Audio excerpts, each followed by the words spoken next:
AITA for calling her difficult?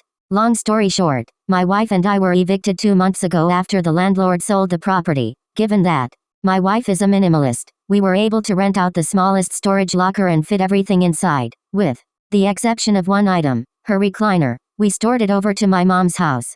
We are currently living with my sister while putting in home applications and house searching. It's been a bit stressful, because my wife is not a dog person at all and there are 4 pretty untrained dogs here, Aussie Shepherds, who shed like there's no tomorrow. My sister and her husband aren't exactly on top of cleanliness either, so there's piles of dog hair in the corners of the home that you could probably make a full rug out of. Well, my mom said I need to move the recliner somewhere because she needs to store some of her own items and doesn't have room. I told her I'd come grab it tomorrow. I came home and told my wife about it, and my sister suggested I bring the recliner there and just stick it in the living room. My wife said no, she was going to find storage for it.